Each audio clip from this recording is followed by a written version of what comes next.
Welcome back to Dateline New Haven and WNHH-FM. I'm Paul Bass, inviting you to look behind the headlines on the stories that make our community tickle. We know the headlines. In fact, we wake up every day and look at the headlines. I'm struck by how they're the same headline as yesterday. Russian shell cities in Ukraine, civilians trapped, world on brink of possible war. Marci Shore has emerged. She lives here in New Haven. She's associate professor of intellectual history at Yale. But she's also someone who's emerged as helping us in this country understand what's happening in Ukraine and what might happen next. She wrote a book, The Ukrainian Night, An Intimate History of Revolution. It came out last year. She was there during the beginning of the protests in 2014 and 2013, the uprising there, Maiden Square. And she's here to help us understand it. Marci Shore, thank you so much for coming on to Dateline New Haven and making time. Thank you for inviting me. Yeah, and I'm going to ask you to get so close to that mic, you're almost touching it. Okay. Perfect. All right. Now, you've been busy. I mean, I read the great story you wrote in the Wall Street Journal on Saturday, but you've been on TV a lot, right? And radio and things like that. I've been busier than I'd like to be, but I say it's not just me. All of us who have anything to do with this part of the world have been up 24 hours a day. Everybody has been, people have come out of the woodwork. The number of people who have, emerged and are trying to throw all their energy and resources into trying to help these people is extraordinary. It is interesting. People wanted to go to fight in war. I'm thinking of the Spanish Civil War, when people from the world came to fight that. But then, of course, that great Soviet part of that, when they turned their back on the lefties who went there because they made the deal with the fascists. But I guess that's a side story. Right. No, everyone should read George Orwell's Homage to Catalonia. Yeah. That's a very complicated story. But that is complicated. But what I remember most was seeing how they were double-crossed by their own sponsors. Yes. That was No, amazing. the Comintern policy was... Right, that's a whole other bag. But everyone's trying to do something or think, what can I do about Ukraine? You go to a rally, we're trying to figure out where to give donations. We gave one last night based on someone we trust. They're looking at people like Marci Shore. They trust, A, help us understand it.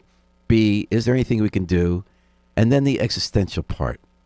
Are we screwed? Is this the end of everything? Is this World War III? Before we went on the air, Marci, you said you're a neurotic catastrophist, which I am too, but not usually about world events. I was about all the time leading up to the 2020 election, then the months after. But what do you mean by that? You feel that we could possibly be on the brink of World War III? Yes, I feel like we quite possibly could be on the brink of World War III. And why do you think that? And I feel like Putin could blow up the world. I mean, he's a mad dictator who is sitting on an arsenal of nuclear weapons. Mm-hmm. I mean, I'm a neurotic catastrophist, by proclivity and by character, but also as a historian, you don't know what's going to happen, but you know what can happen. And you know that things can look normal, but they can turn on a dime, and you know that anything is possible. So I don't have any firm predictions, but I feel like we very possibly could be on the brink of World War. And that becomes a question that informs how we make decisions, right? We're trying to make decisions whether the U.S. should help and have NATO enforce the no-fly zone. Will that make Putin pull the nuclear trigger and attack people? We're saying, should we send troops in to help them? Obviously, no one's talking about doing that at this point. Should we use air power to stop them? And what's been so interesting to me is that there is a consensus, a policy consensus, that you and I are probably in, I'm guessing, but you tell me if I'm wrong. There's a policy consensus of most liberals and conservatives and right and left, which is that we should not have NATO be involved completely militarily. Like, give help, give them planes, maybe supplies, but don't get involved because that will start a nuclear war. What's interesting is I've heard some voices who aren't necessarily the official voices, including some on the station, who say, look, he's already all in it. He said he's going to use nuclear weapons no matter what. So every step you think is some kind of norm he's not going to cross. He's already crossed those norms. He invaded for the biggest invasion of battlefield in another country since World War II. So why wouldn't you call his bluff on nuclear weapons and say the only way to stop him is to stop him and go in there full-fledged? Now, people like me say, because you don't want the world to blow up, it's kind of like a chance you don't want to take. But their other argument is he's already done it.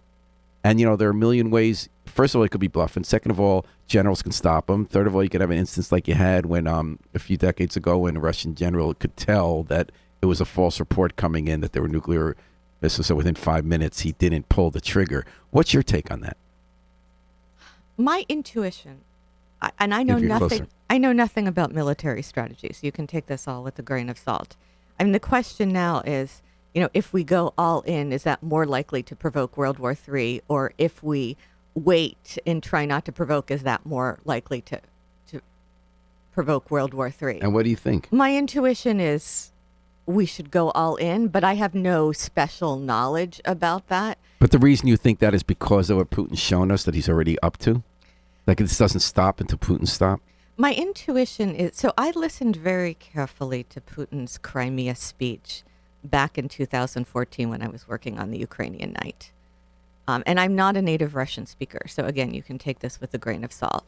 But Putin giving that very grandiose Russians Crimea has been returned to you speech was very much the shrewd grand strategist. He was the grandmaster chess player. He held everyone kind of in the palm of his hands and was manipulating them word to word. He was cold, he was calculating, he was clever, he was lying, but he was in control. I mean, there was a certain kind of calculated cleverness. That was my intuition.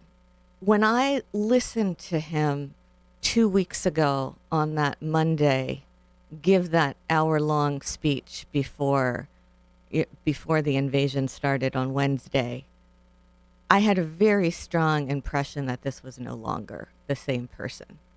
Well, we've all felt that because he's been exposed as not having this fearsome army. I mean, Ukraine's army is holding them back. He was supposed to roll in a few days. Everyone thought that was going to happen. But that was not the only way. I mean, that has proven he miscalculated. But no, but also he doesn't even have it wasn't a smart strategy. Right. And he was unwell. His Russian was no longer so sharp. He was Really? making a lot less sense.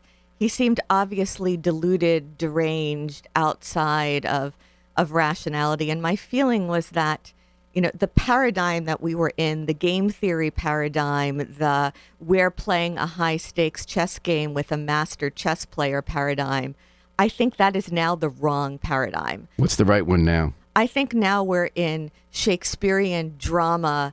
Aging man facing his own mortality has decided to destroy the whole world. Ooh, so how do you deal with something like that? Well, again, this is my intuition, but I don't think game theory will help us now. I don't think political science modeling will help us now. I don't think an assumption that we're dealing with a rational actor, even if an immoral one, will help us now. I mean, I think we need to shift the paradigm. Somebody has to stop him. He's not going to respond to things that are rational. We're outside the realm of rationality. I mean, one thing I could say about this was 20 years ago, when I was teaching at Indiana University, I was teaching a course on 20th century Eastern Europe, and I had a very diverse group of students. I had a lot of first generation college students from rural Indiana. And one lecture I was giving them was about Romanian fascism in the 1930s, which was a very remote time and place for a lot of these students in the room. And I was talking to them about Cornelia Zelia Codreanu, the Romanian fascist leader, the leader of the Iron Guard in the 1930s, who had a kind of, orgiastic relationship to death, let's say. And when I finished this, I'd like to think it was a very vivid and colorful lecture. One of the students said, "Professor Short, may I ask you a question?" And I said, "Sure, go ahead." And he said, that guy, that fascist leader you're telling us about, Codreanu, he kind of sounds like a lunatic. And I said, yes, you're absolutely right. But the fact is that lunatics play major historical roles all the time. And you should never discount the historical importance of people because So they how are do you lunatics. stop a lunatic like Putin if he's a lunatic? Is it now obviously the generals around him, even if they can't get within 50 feet of him on that table, they know he's a lunatic, right? They know They he's must. So They how must. are they the only ones who can stop him? That question is, I have been tearing my hair out and asking every single person I know 35 times a day. I have a sense that it's all in the hands of the Russians now. Like so far they've arrested about 13,000 people as of yesterday who came out to demonstrate against the war in Russia. 1,000 people go on the streets, they beat them up and arrest them. 5,000 people go on the streets, they beat them up and arrested. You need 5 million people in a single city. Like, you need millions of people on the streets at once so that you hit a tipping point. So what about on our end? Would you be doing a no-fly zone? Would you be willing to say he might use nuclear weapons and call the bluff? I think he could easily use nuclear weapons. I think there's a person with no sense of restraint. What does that mean for what we should do, therefore? If I had to make a choice, I would say no fly zone. But again, I have no military expertise, Yeah. so you should take this with a grain of salt. I mean, our colleagues from Ukraine seem confident they could win on the ground if they had support in the air. Again, I have zero expertise in anything military. My human sense of it is that one of the things to appreciate is that these are, I mean, some of these, say you've got some special operations Russian troops there. Like, let's say that's like a group of like specially trained sadists. But specially trained sadists are outliers. Most people are not sadistic. Most people, like, there are thousands of these young conscripts. They're 18, 19-year-old kids who have been told different stories, who have been told they're just being sent off for training, who have been told that they are there to liberate their Ukrainian brothers from this Nazi dictatorship that they're living under. There is a chance that they will defect when they're confronted with a different reality, especially because you're talking about like 18, 19-year-old native Russian speakers confronting other native Russian speakers. And when you're also talking about stopping him and nuclear weapons, will he ever accept a defeat without using nuclear weapons? I don't have any privileged access to what's going on in his head, but I am just desperately hopeful that at some point the Russians have to take him down. Yeah. At some point the calculation has to turn. You have to hit a tipping point. If you get enough people defecting, and it's one So was Lindsey man. Graham wrong about calling for his assassination? Lindsey Graham is not the only person to have thought of that. One of the satires, I don't even know if you call this a satire, going around the internet was, Pope Francis, saying to Putin, in your case, suicide would not be a sin. Talking to Marci Shore, Associate Professor of Intellectual History at Yale, one of our interpreters in the country right now for what's the war unfolding in Ukraine, and an expert who wrote Ukrainian Night, an Intimate History Revolutionary. She was there in Ukraine, correct, during the Maidan Revolution. I was there at the very end. I was not there during the shooting. I mean, the book is really the stories of my friends and colleagues who were there, and the stories of their friends and colleagues. Well, your point, as I understand it, is that the way we'd understand what's happening now, because we're all stunned. I mean, it's taken our imagination, not just Zelensky being this terrific communicator about how you show bravery and resistance and getting the world behind him, but the effectiveness of the Ukrainian people, David beating back Goliath, that after 2 weeks they don't have most of the cities, even though they had so many more tanks, that their convoy is stuck for 30 miles out there. Your point, as I understand it, Marci Shore, was the way we would understand why this remarkable story is happening. The roots of that understanding lie in 2013, 2014 in Ukraine. Tell me about that. That was a remarkably transformative moment. For me, as a historian of Eastern Europe, it was just a gift to bear witness to the Maidan, even from afar. And I was in Vienna for the most part and hanging out in Eastern Europe, which was my whole adult life since the early 1990s. Is your family from there originally? Several generations back, not in any Mine direct too. way. Yeah. It was the most extraordinary thing I had seen, and it was the only real revolution I had seen in real time at that moment.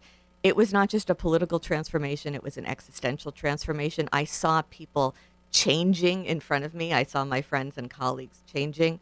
It was a moment of incredible empowerment of civil society. I mean, it was a masterpiece of self-organization.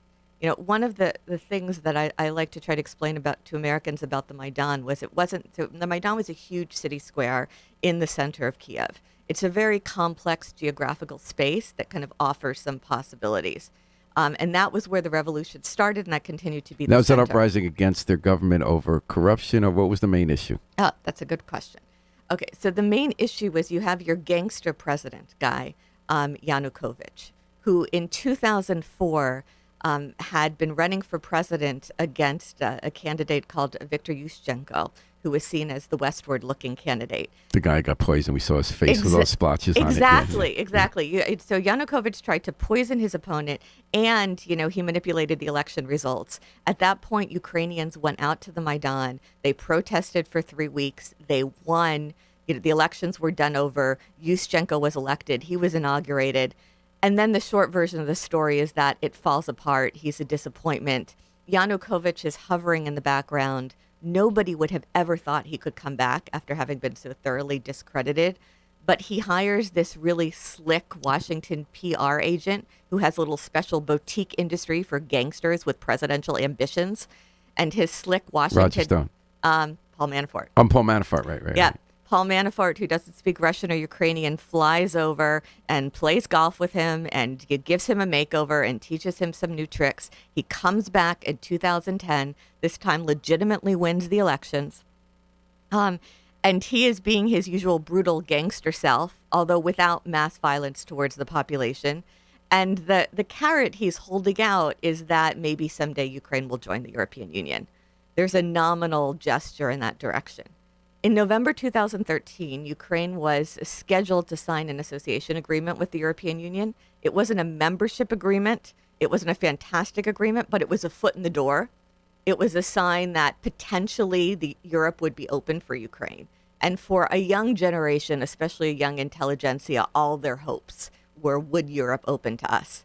And Yanukovych was set to sign it. It was all prepared. The pens were laid out in Vilnius. And then at the very last minute, November 21st, 2013, Yanukovych says, no, I'm not going to sign it. Under pressure from Putin is the assumption. And at that point, still nothing might have happened. I mean, there was a whole group of people who were devastated, which included most of our friends and colleagues, because it was particularly affecting a kind of young, upwardly mobile intelligentsia. Nothing might have happened, but this 32-year-old Afghan-Ukrainian journalist named Mustafa Naim posts in Russian on Facebook. He's like, hey, guys, if you're really upset, let's get serious. Come out to the Maidan by midnight tonight. Likes do not count. Ooh. Which was kind of, as a historian, that's Likes fantastic. don't count. Right, because that's a sentence that would have made no sense before Facebook. And it's everything to a historian who tries to understand what all the hype is about social media and when it translates into action and when it doesn't. Yes. And it did here. It did. And it was very contingent. Had he not, had he not posted that, it might all not have happened. But you've got a couple thousand, several hundred people, mostly but not exclusively young people, students coming out to the square. Their slogan is Ukraine is Europe. They're not interested in language politics. They're not interested in ethnic politics. They're not interested in opposition political parties. They want Europe to be open to them. Ukraine is Europe. And it was all lovely. I mean, they played music and they danced and they hung out all night and they, made tea, and it might have all fizzled out. It was getting colder and colder. This was November. Had not Yanukovych 10 days later decides to send out his riot police to brutally beat them up. And it seems that he was banking on the fact that if you use a kind of mass violence that will be a shock to the population, that the government had not used en masse towards its own citizens since 1991, the parents will be terrified and they'll pull their kids off the street. And that was where he miscalculated, because he was right that it was a shock. But it was such a shock that instead of pulling their kids off the street, the parents joined them there. And that was what everything turned around in the next 48 hours. Now, suddenly from, several hundred, 2,000 people, you have close to 1 million people in the streets of Kiev. Wow. No one has ever seen that many people on the streets of Kiev. And now that's 1/40 of the population. It was amazing. Yeah. And now they weren't just saying Ukraine is Europe. Now it's, we will not permit you to beat our children. And that's when it became about something much larger than the European Union. All right, we're talking to Marci Shore, author of Ukrainian Night, Intimate History Revolution, and one of our Ukraine whisperers, or American whisperers, about how to understand the brutal and but also inspiring events taking place in Ukraine. So from that, you took a conclusion. So that's when, as a result, Putin got worried about what was happening on his border. He took Crimea. He took the Donbass. In effect, he started creating all these stories that laid the groundwork for an eventual invasion of the whole country, saying Ukraine was never separate from Russia, and that he's threatened if they don't control it. And I think what you've been trying to tell us is what you saw in 2014 explains why this remarkable resistance is succeeding. Can you tell me about that? The Maidan was... Come a little closer. The Maidan was a feat of civil society.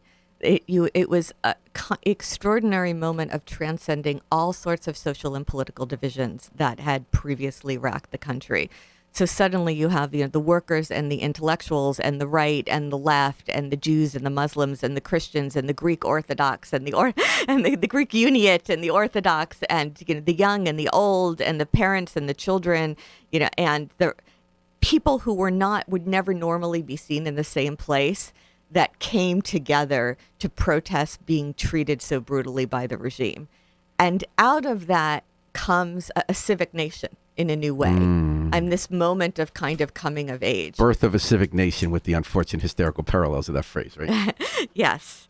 And I know one of the reasons I was so emotionally wrapped up in it is that my older friends in Poland who lived through Solidarity, I saw the Maidan to some extent through their eyes. Those people like Adam Michnik and Kostek Gebert and Agnieszka Holland and Alex Smoller, they knew that moment of transcendence of all of these divisions, when the left and the right and the workers and the intellectuals and the fathers and the sons, when they come together with this ethic of self-sacrifice, that there is a value we're going to fight for. They knew that it is precarious. They knew that it's ephemeral. They knew that historically it's never been sustained. Knowingly enter a period where they're going to live underground, or they're going to not have water and electricity to save their country. Is there something unique or unusual about Ukraine that was forged in that moment that is explaining what's happening today? Because this doesn't happen all over the world. Yes. No, it was a precious gift. I mean, that's what the Poles understood. They understood that moment was this infinitely what Arendt calls like the lost treasure of revolution that most people never experience in their lifetimes.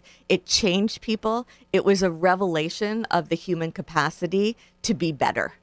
I mean, for me, that's what I kind of hung on to. Like the lesson of the Maidan is that we human beings are capable of something better.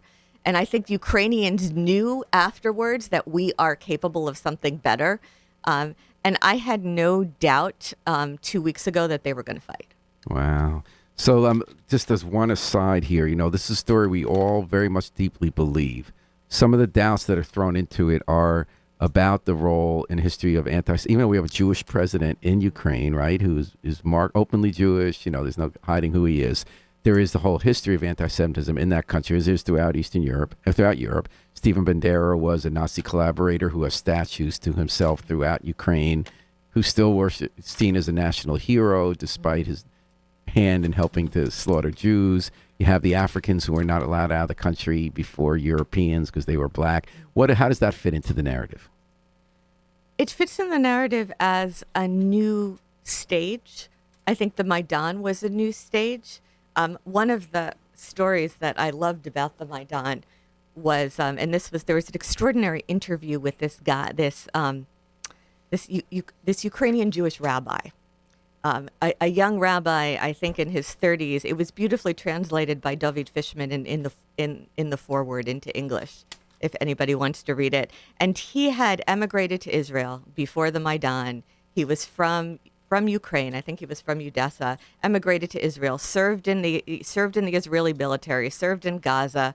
It was tough. It was morally complex. He wasn't he wasn't happy there, and his friends in Kiev were like, hey, come back to Kiev. It's all peaceful here. We're not in a state of war. In Israel, you're in a state of war. What are you doing over there? He comes back to Kiev. He's just living his own life. He wanders out to the Maidan at some point in December. He didn't really think it was necessarily his place, his thing, but he encounters like a group of guys getting ready to storm a building. And he asked them what their strategy is, and it turns out they didn't have one. And he's like, well, that if you're going to storm a building when both sides are equally armed, you need 3 times as many people on the storming side as on the defending side. And they, of course, have no idea. But he does, because he's had military training in Israel. So he becomes their commander.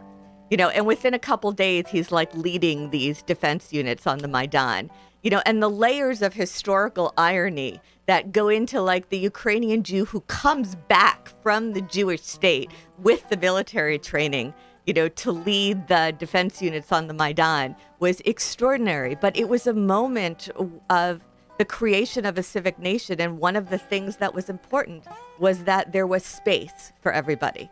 And all of the Ukrainian Jews I knew felt that there was space for them, that they were part of this civic nation. And of course, we haven't had a Jewish president or vice president, and who knows what would happen to them on the campaign trail. But a story for another day. Marci Shore, thanks so much. We could talk about this for hours. Thank you for, you're in much demand these days for helping us out here at the New Haven Independent WNHH FM. Any final thoughts about what we should expect happening next in Ukraine?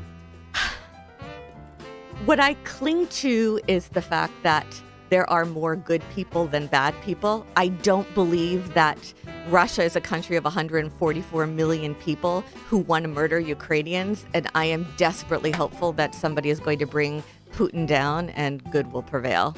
All right. From your lips to God's ears. Yes. Marci Shore, author of Ukrainian Night, Intimate History Evolution, Associate Professor in Intellectual History at Yale, and the woman of the moment, helping us understand the chaos in the world, but seeing a light of hope.